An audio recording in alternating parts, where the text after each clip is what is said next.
So we're making a podcast, and we had gotten to our desired three recorded and edited podcasts in the bank. And you were like, let's publish them. And I was like, cool. And then realized that we needed to have a conversation about how we were publishing. And it had just come across my plane of awareness the week before about the CEO of Spotify investing again in a weapons AI company, like $60 million. I was like, I'm so done with this. They pay their artists like crap. So there, you have to reach like a number of views to get paid at all with your music on Spotify now. And I was like, yo, I don't want to publish on Spotify. And you were like, Well, funny enough, I was also we hadn't even talked about this, but I also was on my own journey to, as an individual consumer, get off Spotify. I was thinking about making the switch to Tidal. I actually had the platform installed and just was like dragging my feet about it. So our brains were in a similar place with regards to like, this platform sucks.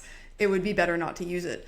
But then when it came to where are we going to publish our podcast, I had the idea of more places is better because we want to be where people are listening, and Spotify is a major distributor, and it would be better on a practical level to show up there if we want people to actually hear it.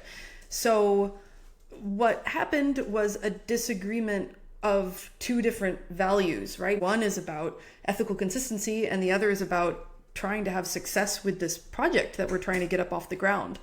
So what we decided to do was to take our difficult decision-making schematic for its very first test run, and it went super great. So yeah. we wanted to share it out.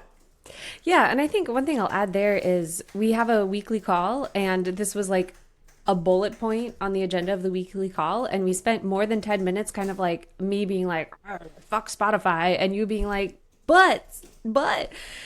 And then I was like, yo, I think this deserves a full conversation. So Yes. another goal here is like, we're going to walk you through the decision-making schematic, but also where we notice when we needed to pause. So a good time to use things like this is when you're working with your team or your business partner, whatever, and you're talking about something that is hard in terms of ethics, morals, values. And it's just like you're talking about it for longer than 10 minutes and no one feels okay in the room. And you can probably tell when no one feels okay. This is the time to use this. It's fairly simple, but there's some good decisions that we made throughout here that I think facilitated us arriving to a conclusion that we both feel pretty good about.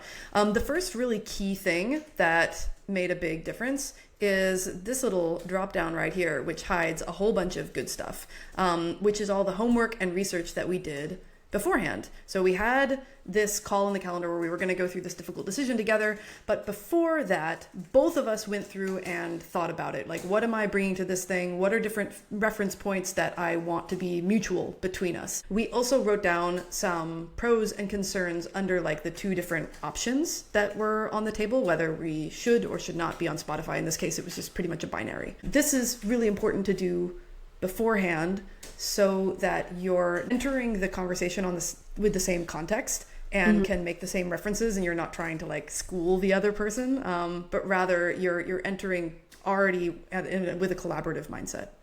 Specifically with this conversation, where I was in the fuck off forever Spotify camp. My little radical heart was like on fire, burning cop cars moment.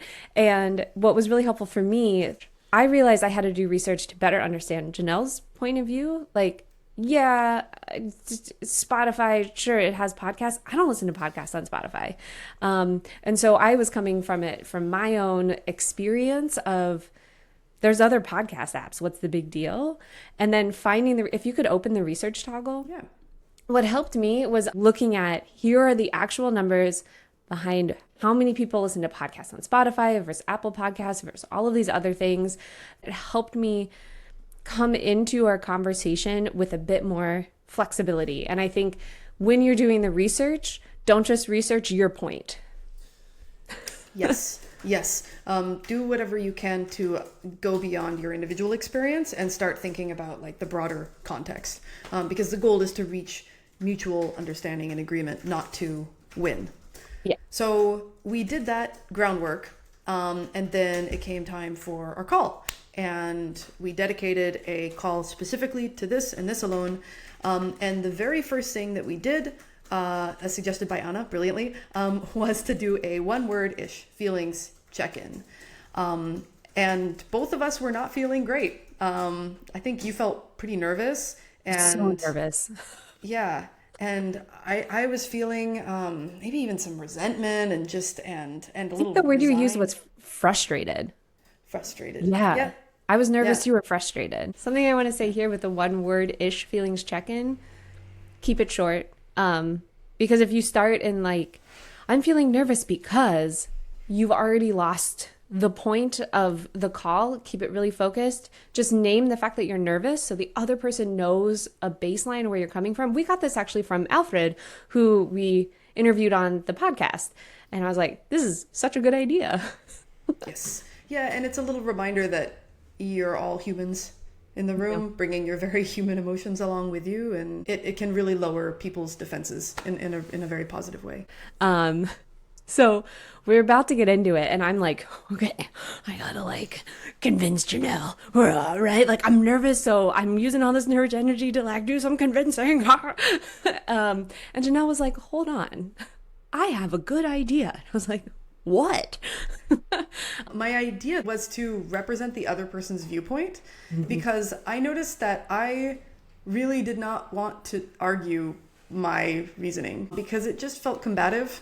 And again, the goal, which we've got printed big here in green, is to find the best path forward together, not to win. So I didn't want to come in and be all lawyery about like point A, point B, point C. And instead, like, what if we talked about how we think the other person is feeling, and what the other person wants, and then we see if that's an accurate representation, if the other person feels like they've been understood within that. And that was a really, really cool idea.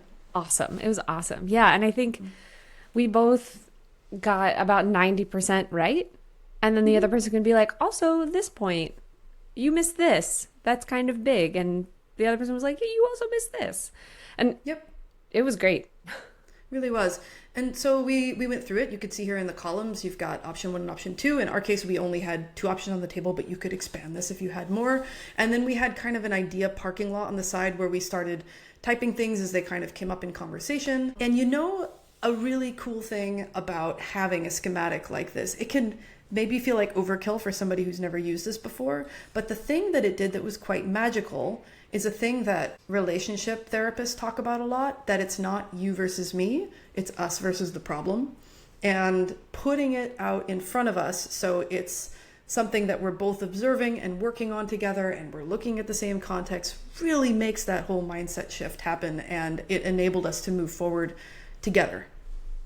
Again, it's unity, right? And I think that there's this idea with consensus that everyone is like absolutely excited about the decision.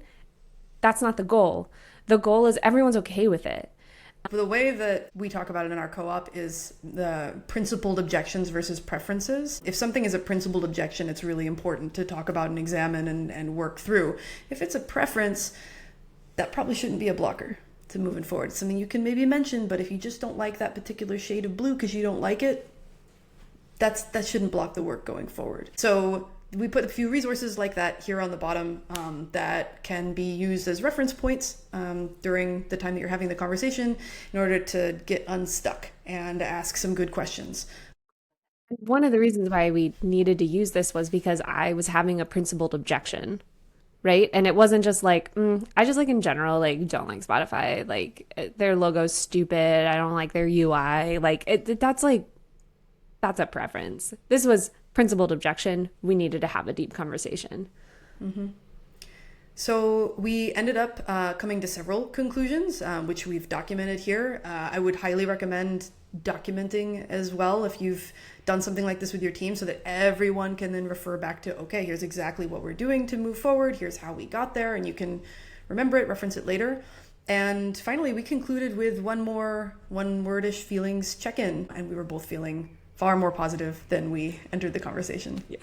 Well, should we talk about the decision that we made?